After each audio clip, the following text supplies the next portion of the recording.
on an all-new Dr. Phil. Stephen Avery's fiancé. I'm agitated because I haven't heard from Stephen. I can't do this anymore. But then a surprise phone call. Stephen, are you there?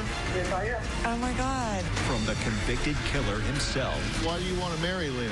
I'm in love with her. Everything is different with her. I want to give you the opportunity to answer this question. Did you murder Teresa Halbach? Let's do it. Good show, everybody. Here we go.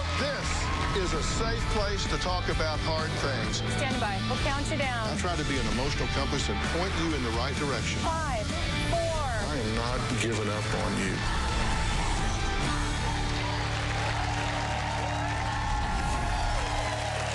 Well, yesterday we met Lynn Hartman, the 53-year-old legal secretary engaged to marry notorious convicted killer Stephen Avery from the hit Netflix documentary Making a Murderer. Here's what she had to say about her innocent teddy bear in an exclusive interview yesterday. Another case that is fascinating the country right now. It's a murder in Wisconsin featured in the wildly popular Netflix documentary called Making a Murderer. The documentary makes the case that a man serving life in prison is actually innocent.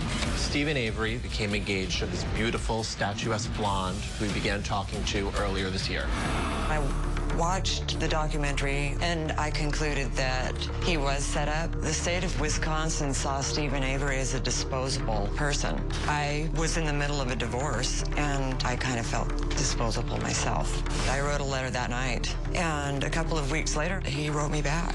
What was your reaction when you got the letter? I was speechless. I got a letter from Stephen Avery. You light up when you talk about him, so this relationship obviously built, right? It did. Within the first month, he was telling me he knew that he wanted me to be his wife. He saved my life. What did he do that saved your life? He said things that made me feel needed and wanted. It gave me a new direction. When I first saw him, he looks like the sweetest little teddy bear I've ever seen in my life. It was just like magic. And he grabbed my hands, and we sat at the table, and we cried. Just a second. I've been scrutinized, I've been attacked, I've been cyberbullied. What is the story on her? Something just doesn't add up. Supporters, they're wondering, who's this bimbo? Who's this skull digger? It hurts deeply. Did it get to the point where you thought about stopping the relationship and just moving on? Yes. My ex-husband was a police officer, and now I'm seeing a convicted murderer in a prison. So they think the pendulum is swung. I'm not going to be here. I'm going to go to the other side. Yeah, maybe I had an aneurysm I've been or something. with the cop. I'm going to go with the criminal. Yeah. Bad boys, bad boys. Yeah. Okay. You picked a ring? I have. Have you picked a dress? I did pick a dress. Oh, my God. I can't believe this. It's kind of a Cinderella situation. I fell in love right off the bat. You did finally get to meet him in prison. Describe the first time you met. The first time I met him, I was brought into the prison, assigned a table where the visitation would take place, and waited about 15 minutes for them to go back and bring him in. And when they brought him in, he had his back to me. He was filling out a form so that we could get our pictures taken that day together. And I knew it was him from the back, and I thought, he's not 5'5" like I thought. He's about 5'2". First thing I noticed. And then he turned around, and he smiled at me, and it was like magic. It was, the chemistry was there. He walked by me, and he continued to smile as he took the picture document to the podium, to the guard. And he came over, and we gave each other a hug and a kiss, and we held hands and sat down and cried. Tears of joy, tears of happiness, tears of sorrow. So it was not a disappointment when you met him in person. No. It was good. It met your expectations, all the things that... Because when you meet somebody, you either have chemistry or you don't. Well, it was different than what I have ever looked for in a man before. Very different. Right. Completely different, actually. But he was so innocent and so unworldly because he has been incarcerated wrongfully for approximately 30 years. So he hasn't been out into the world, and he's not tainted. He's just so innocent and happy and how old is he friendly. now? He turned 54 on July 9th. So he spent over half of his life in jail. Yes. How many times have you visited him? 3 times. You do know that he has been involved in some other crimes that are proven and that he doesn't deny. Mm-hmm. He's been involved in a few burglaries. Mm-hmm. He's burned a cat alive. He ran his female cousin off the road in a fit of rage. I mean, those are things that he's contextualized but not disputed that they happened. Do any of those things bother you? Yes. What do you say to yourself about those things? Well, I say not that age matters, but he was 18 when the cat incident occurred. There were several people present. That does matter. There were several people present when that occurred, and he wasn't the only one involved in that. And he didn't think that the cat was going to fall into the fire. They were throwing it over the fire to each other. Well, that's what I mean about he contextualized it. But yes, playing catch with a cat over a fire. I didn't agree with it, and I don't agree with it. It's not. And it sticks in my mind. Yeah. I'm not okay with that. Yeah. The running of his cousin off of the road, she'd been harassing him and agitating him and actually assassinating his character for some time, to the point where it got him so frustrated that one day he saw her out in front of his house and he drove out there to her. He was just furious about it. Mm-hmm. My point is, if that's his problem-solving skill set... Right. I agree. Then what might he do if he gets frustrated with you? I agree. Coming up, should Lynn be concerned about Stephen Avery's violent past? She'll react to shocking claims made by his ex-fiancée next. And later, our exclusive call with Stephen Avery from behind bars. Find out what he has to say about his fiancée, their future, and his case. She says that she lied because she was afraid if she didn't make him look good that he would hurt her. Mm-hmm. What if she's telling the truth? And later, Lynn says she hasn't spoken to Stephen Avery in 3 days, and he's on the line right now. Stephen, are you there? Yes, I am. Oh, my God. Tomorrow on an all-new Dr. Phil. I could not find my daughter for 9 years. Dad's fighting to see his own child. Now he's trying to take her away. Because Grandma won't let her go. He's missed out on first words, first steps. All we want is a chance to know this little girl. You characterize this as this rotten, no-good rat wants to come in and rip this whole world apart. I just want to see my daughter, and you're in the way. I'm not in the way. Your daughter doesn't want to see you. That's tomorrow. Lynn says her husband-to-be is innocent, but that's not what his ex-fiancée, Jody, says. I'm the ex-fiancée, if you want to call it that, of Stephen Avery. Do you believe Stephen Avery killed Teresa Halbach? Yes, I do. Why? Because he threatened to kill me and my family and a friend of mine. How did he threaten you? I was in a bath and he threatened to throw a blow dryer in there, and he told me that he'd be able to get away with it. What was the reason? He's sick.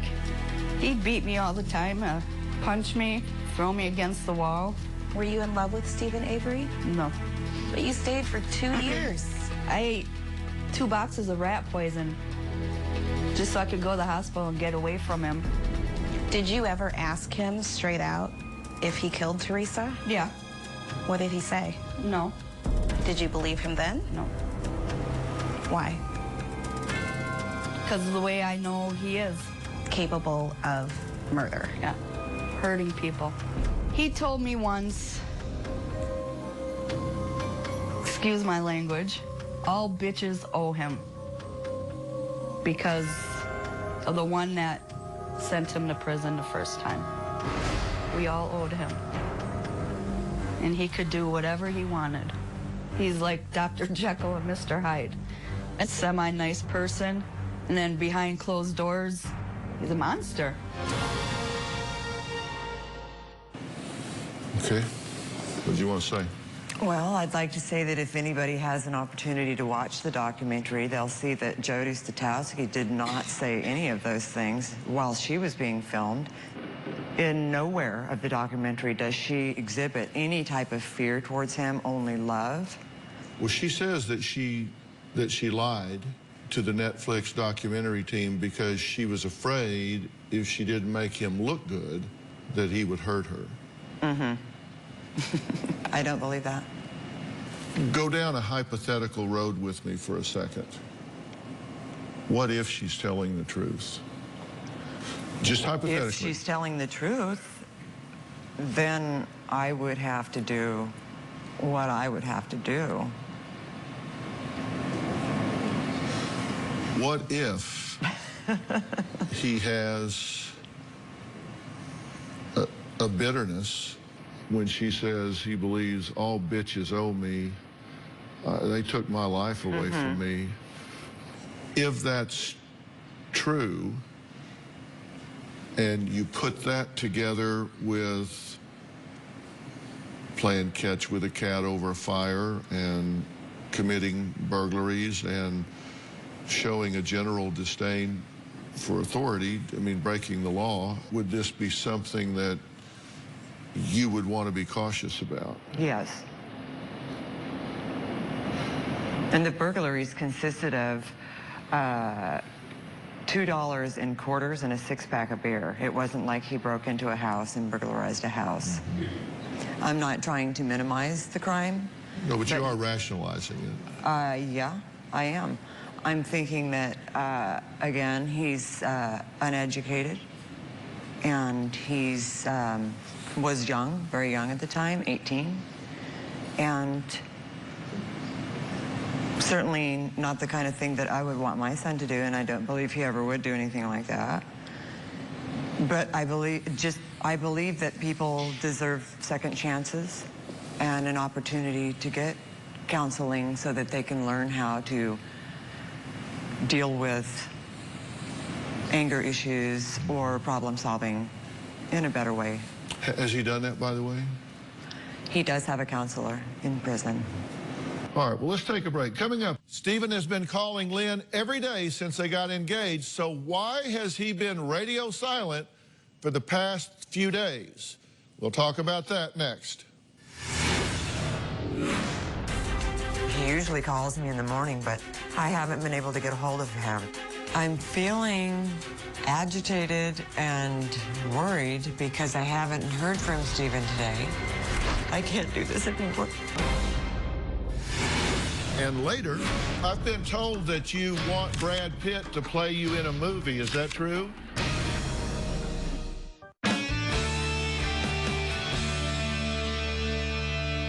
Lynn Hartman says she is engaged to marry Stephen Avery, the convicted killer profiled in the Netflix documentary, Making a Murderer. Lynn says Stephen told her he loved her during their very first phone call. She says they talk on the phone 2 to 3 times a day, and Stephen calls her Mrs. Avery. But is their love already on the rocks? Here's what happened yesterday when Lynn was waiting for Stephen to call. I'm feeling agitated and worried because I haven't heard from Stephen today. Our communication usually starts first thing in the morning. He calls up and we talk about what we're going to do for the day, and once that 30 minutes is up, he generally calls back. We have another conversation. Usually the prison only allows him to have one phone call, but most of the time he sneaks in an extra call to me. When I haven't heard from him, I know that he's had to use that time to either call his attorney or call his mother. I need him to give me a call, but I can't get a message to him. He usually calls me in the morning, but I haven't been able to get a hold of him. Am I interested in continuing on with this engagement with Stephen Avery? Absolutely not. Not at this point. I love him, and I wish him the best. I know Kathleen will get him exonerated. And I'll remain a friend. I'll never say a bad word about him. I know he's innocent, but I can't do this anymore.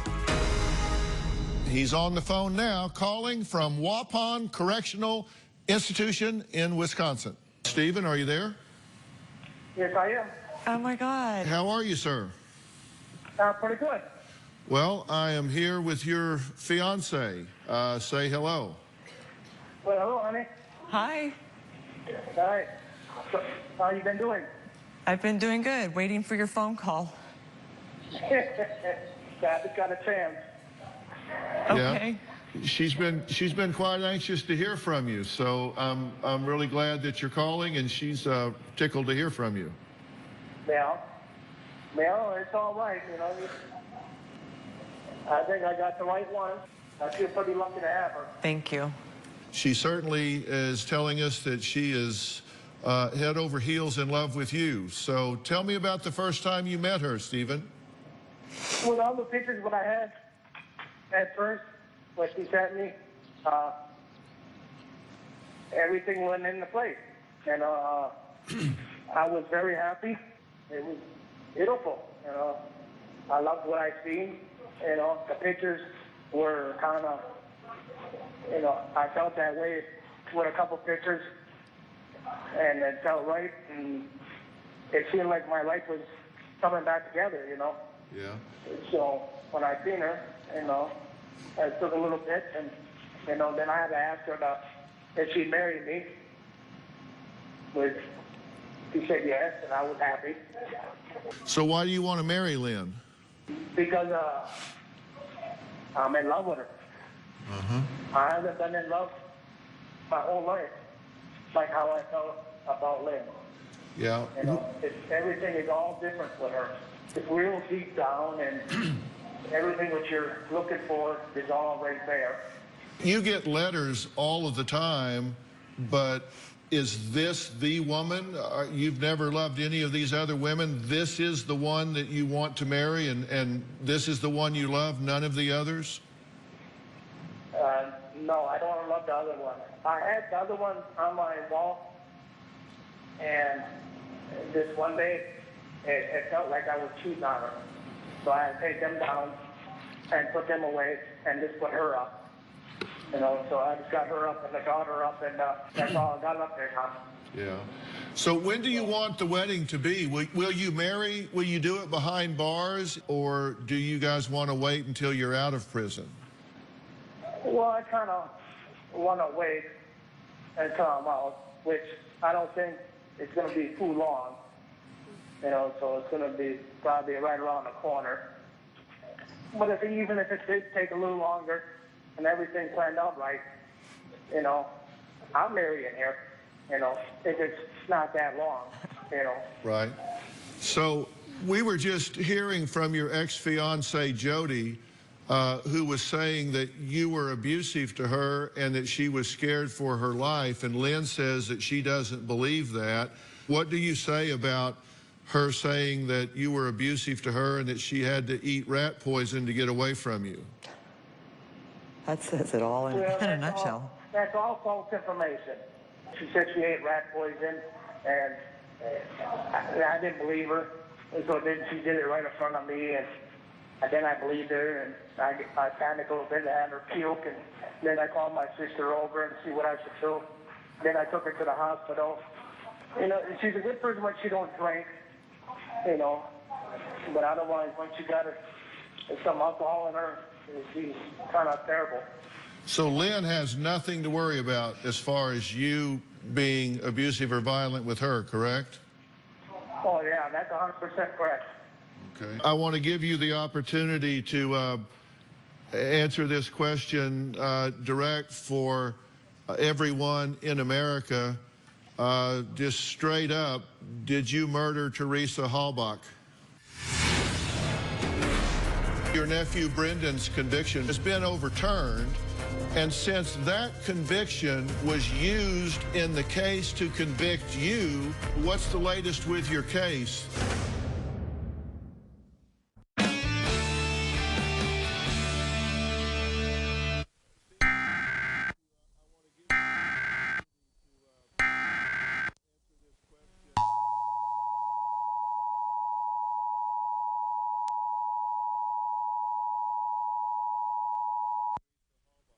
A civil authority has issued child abduction emergency for the following counties/areas. Maine, at 3:22 p.m. on October 4th, 2016, effective until 4:22 p.m. State Police, working with Augusta Police, have issued an Amber Alert for a 3-year-old missing Augusta girl, who is in the company of Augusta woman. The missing girl is 3-year-old Lenore Wilson, who is 30 inches tall and weighs 30 pounds with blonde hair. She is with Fatima Gassantainer, who goes by the nickname of China. She is a 26-year-old tall, slender, black woman, who occasionally cares for the child. The two were last at an apartment house at 26 Sewell Street in Augusta during the night, when police and EMS were called to attend to a medical emergency of the child's mother, who was taken to the hospital. China also may be in the company of her boyfriend, who goes by street name Dollar, and both are from New York. There is no information on whether the couple has access to a vehicle. Anyone with information on the whereabouts of the child or the two adults should call 911, or the Augusta Police Department 207-620-8383.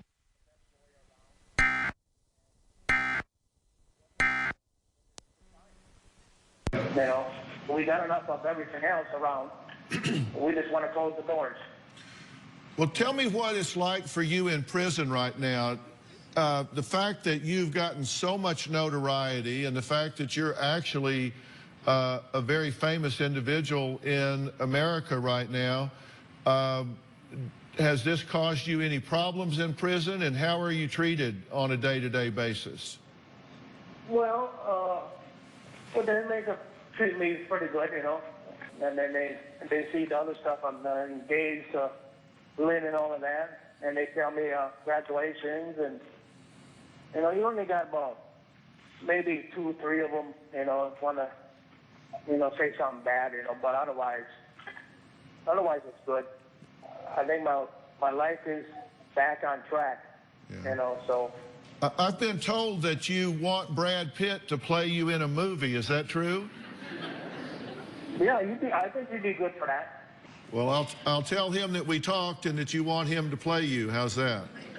Yeah, sure, that'd be good. All right, good. Yeah. Listen, are you allowed conjugal visits in the prison at this point? Not that, you know, well, we can have sex, you know, and all of that. He's allowed visits, but not conjugal. Your ex, Sandy, who I've talked to, very nice lady, thinks that Lynn is in this for the fame. What do you think? Well, no, I don't think so. I think Lynn is kind of where, you know, she had it rough going, and I came in the picture, and it made her happy, and it made me happy. And I think God put us together. How does your family feel about your relationship with Lynn? Yeah, my dad likes her.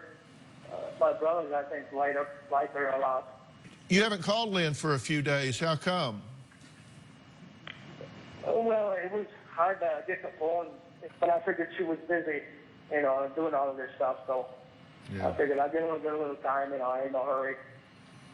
Yeah, I was just trying to give you a little cover there, buddy. She was kind of wondering where the hell you'd been. Yeah, I miss her every second of the day. I wanted to talk to you, and I hope that you can call me a little later. Yeah. Okay. Can you do that? Probably after supper. Okay, that's good. Yeah, there's a determined look on her face, I can tell you. You can't see her, but I can. There's a determined look on her face. She wants you to call her later. Yeah, I know. Anything you want to say to Lynn before we go? Miss her, I love her, and I figured having my future all the way to the end. All right, Stephen, well, thank you for calling, and you call her after dinner tonight, okay? All right. I will. All right. Okay. Thank you so much, Stephen. All right, so long. All right, have a good one, then. Okay. Thank you. All right, then. All right. Bye-bye. Bye-bye. Bye. Okay. Well, there you go. You got to talk to him. All right, we're going to take a quick break. Next, she introduced her mom to the Netflix documentary that led her to her future husband. Lynn's daughter is here, and we'll talk to her after the break.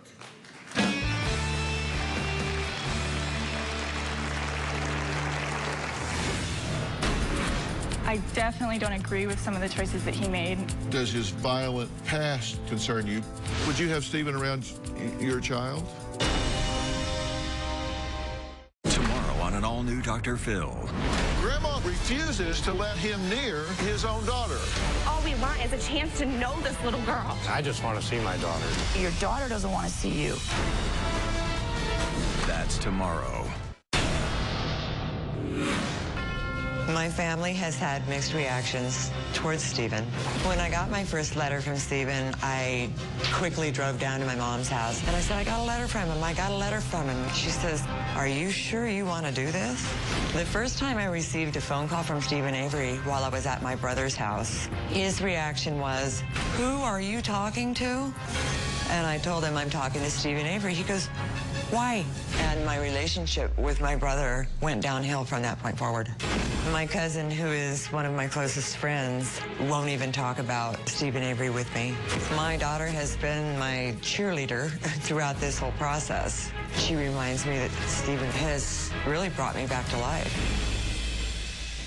Okay, well, we're back with Lynn, a legal secretary who surprised even herself when she fell in love with a man behind bars. And this wasn't just any old criminal.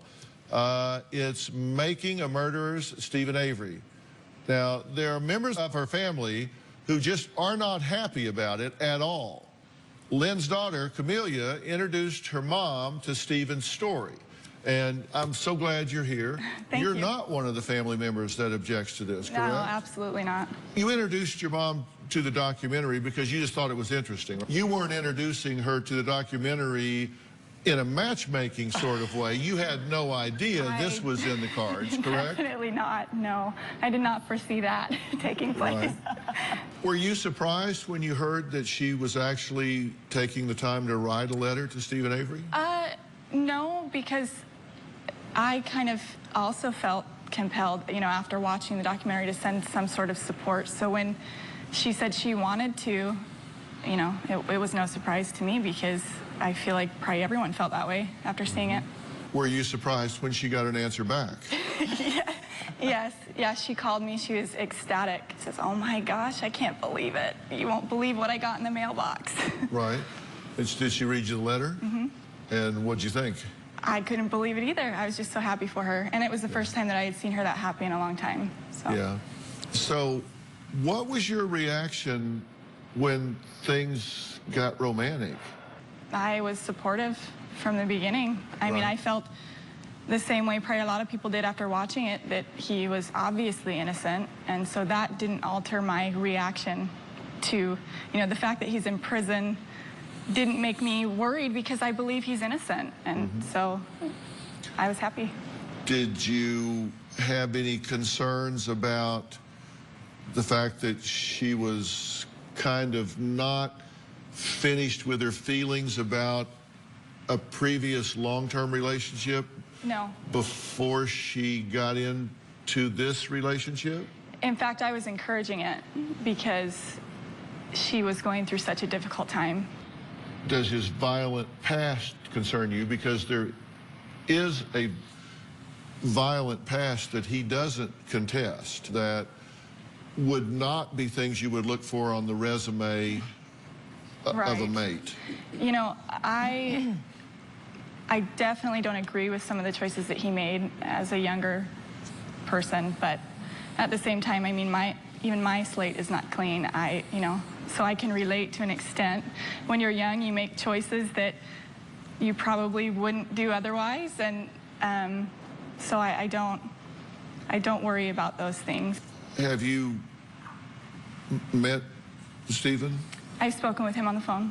How'd that go? Really good. Yeah, he's very nice. Are you concerned about two different worlds? Your mother being highly educated, very articulate, Stephen being uneducated, spending most of his life in prison, and not really knowing very much about your mother or what her expectations might be for a mate? Well, I think he definitely knows now what her expectations are, but no, I'm a firm believer in opposites attract. I think that they even each other out really well. Would you have Stephen around your child? Yeah. No concerns whatsoever? No. Look, I have a lot of thoughts about this relationship. I'm not sure that Lynn wants to hear all of them, but I'm going to be a voice of reason here. And I'm just going to put some things on the table for her to consider. We'll be right back.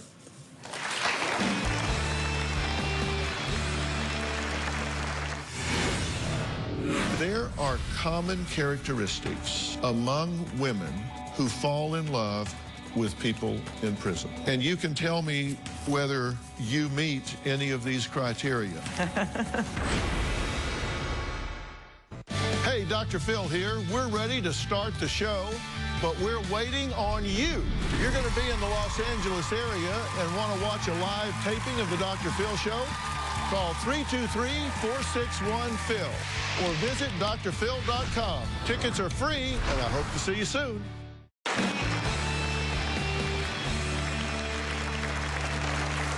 Lynn Hartman became engaged to Stephen Avery, the convicted killer who was profiled on Netflix, Making a Murderer. I want to play devil's advocate. I want you to consider some things in your thinking. Or do you have a dialogue with your family members that are challenging your thinking here? Yes. What's their reasoning in telling you that they think you shouldn't do this? My mom's worried for me because there are a lot of people involved in this, who've become involved in this, and she thinks that I could pick up a stalker along the way, or I could have somebody find out where I live and end up at my door. Well, listen, I've been doing this forever, and marriages, certainly subsequent marriages, are a challenge under the best of circumstances.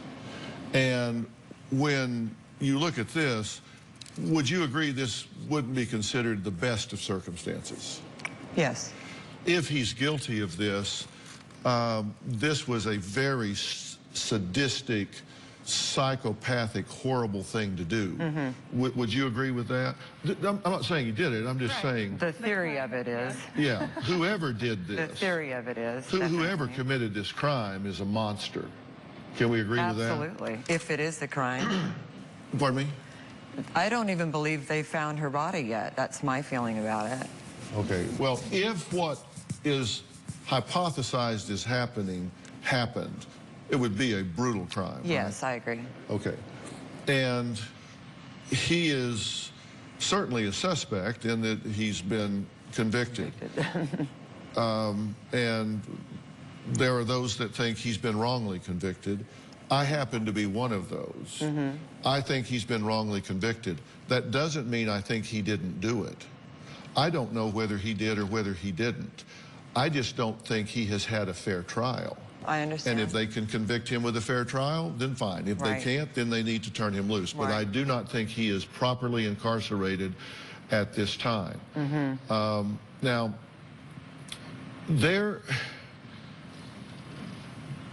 just hear this, reject it if you want to. There are common characteristics among women who fall in love with people in prison. And the truth is, it's not just random. There are common characteristics among them, and I'm going to write a few of these down. And you can tell me whether you think you meet any of these criteria. Okay. Now, first off, these women are damaged. And when I say damaged, I mean mentally, emotionally, physically, all types of things. Do you think that would be characteristic of you? That describes the situation completely. Yeah. Also, they tend to approach these situations as though the love is fantasy. It's fantasy-based. They're able to do that because you haven't had to pick up his dirty socks. Right. You haven't had to wash his dirty underwear. Yeah. You haven't had to be there when he won't get a job and sits on the couch and you're the only one working. It's all fantasy. Yeah. There is this aspect that you have to admit is a Cinderella aspect of this love. In fact, you said, he saved my life. You said you were brokenhearted, and even from prison, he saved you. And you have to agree, we've talked about things that he has done, and boy, do you fit this one chapter and verse. But you rationalize the things that he's done.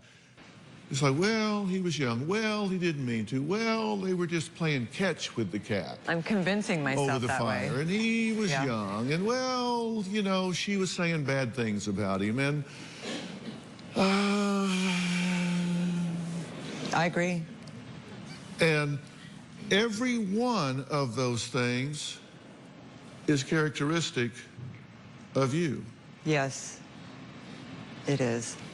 I rationalize it so that I have to rationalize it in order to continue pursuing it, because if I really stop and think about it, I might change my mind. There's one more thing that's very important, and I'm going to put this outside the box. You can decide whether this fits or not. And this is hybristophilia. Now, I'm not saying this fits you, but there is a diagnosis. There is a category of women that are attracted to men that involve danger. Men that are in prison, men that commit crimes. It adds an element of that bad boy excitement. I'm not attracted to that at all. I hope not. I'm not attracted to any part of the fact that he's in prison or the fact that he's a bad boy and a convicted criminal. That's why I wrote it outside the box. Thank you. But it's just something that you have to think about. Yeah. Well, we're going to take a break. When we come back, I have a very threshold question for Lynn. We'll be right back. Ready to get real? Go to drphil.com for advice on relationships, parenting, finances, and more. Plus, weigh in on your favorite episodes, share your stories, and find support in the Dr. Phil community. When you sign up for the community, you will automatically be subscribed to the Dr. Phil Show newsletter. Log on to drphil.com today.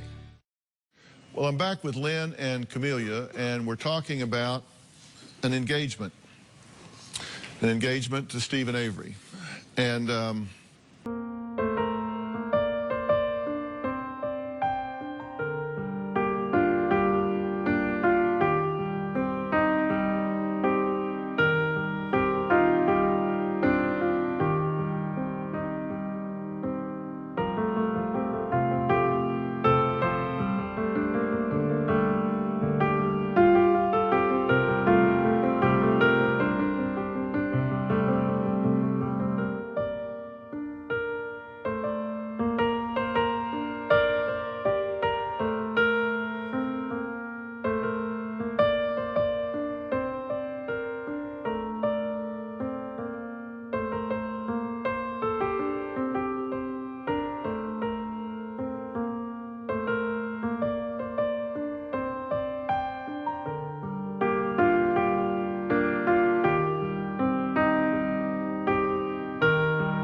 do you have any idea or projection of when he might get out of prison?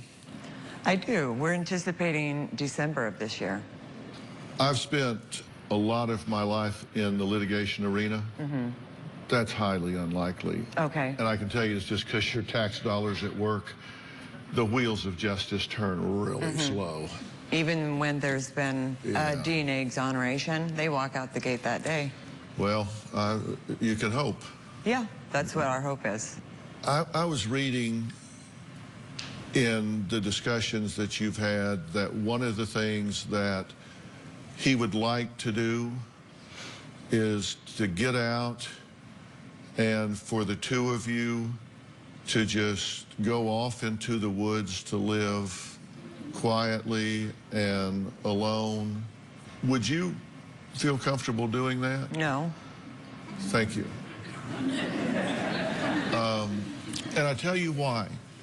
I'm not asking you to throw him under the bus, but I am saying don't abandon common sense. You have to understand that giving everything that surrounds this is a high-risk candidate. And if there is a 5% chance, 10% chance, 15% chance, 2% chance that he's guilty of this crime as described, would you want your mother to go off into the woods with this person? No. And if you say there is 0 chance that he's guilty of this crime, you are naive. I'll say that when the DNA comes back. I can tell you that if he is completely exonerated of this crime, there is enough violence in his past that if you were my sister, you wouldn't go off in the woods with this guy. I wouldn't want to go off into the woods with any guy, but I understand where you're coming from also. People tend to resort to physical violence when they run out of socially acceptable ways to express themselves. And you have to admit that he would run out of socially acceptable ways to express himself much sooner than you would. Yes. And we know, we have seen that he resorts to a problem-solving set that is more physical than verbal. And we know that there have been independent reports from people that don't even know each other that suggest that he has resorted to violence. You cannot dismiss that, and therefore you have to protect yourself. And listen, you guys can get into romance and fantasy and all you want. Protect your mother. Be a voice of reason. That's all I'm saying. Okay? That's all I'm saying. I'm just trying to, I'm on your side here. I feel the same way. I'm on your side here, that's all. Thank you. Okay, we've got to stop. I want to thank my guests for being here today. There will certainly be more to this story, and as you heard earlier, Stephen is working with his attorney to prove his innocence and to get out of prison. But I would like to remind everyone that behind this case is a woman who lost her life. Whoever is the culprit, we want to pray that she will find the justice that she deserves, whatever that may be, and whoever the culprit is. We certainly don't want to forget about Teresa Halbach. Thanks for watching.